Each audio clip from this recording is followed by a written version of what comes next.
All right, moving to our first story now. At home at last. That's the theme at the Buffalo History Museum these days. Their new exhibit examines the life and the career of one of Buffalo's favorite sons, Tim Russert.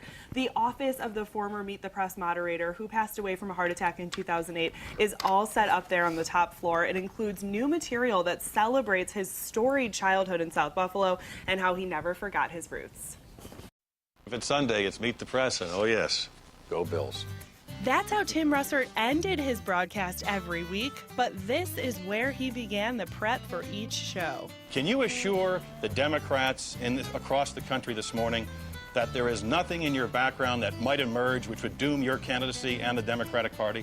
If you go inside Tim Russert's office at the Buffalo History Museum, you'll see that he got ready to grill presidents and heads of state in a modest workspace.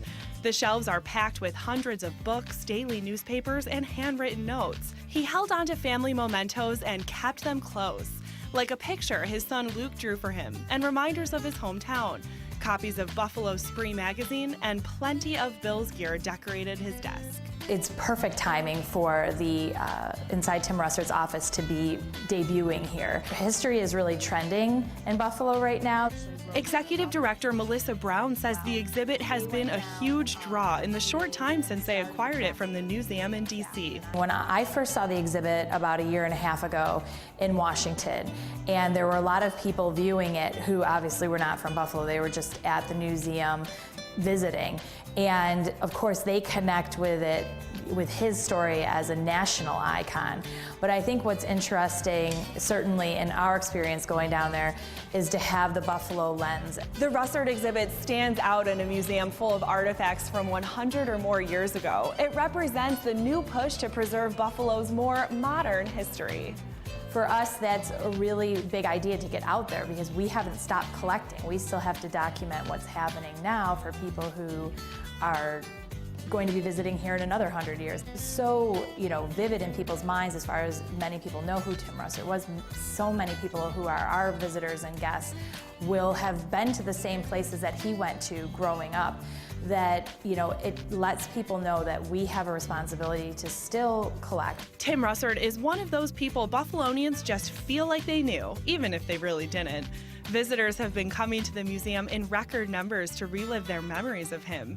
The member preview night for this exhibit was the biggest one they've ever had. We had over 300 people at the museum, and the energy was really fun. I enjoyed talking to so many different people about how they connected with the story, and also people who haven't been to the museum since a 4th grade field trip, and they're like, gosh, I have to come back again and take a look at things because it's just the first time I've been in a while. Even those 4th graders on field trips might leave with a freshened perspective on where they're from and where they could go next. Luke said, it just goes to show you that, anybody can go and make what they want from Buffalo. This is a special place, and he wants people to be inspired by this story in the same way that his father found inspiration here.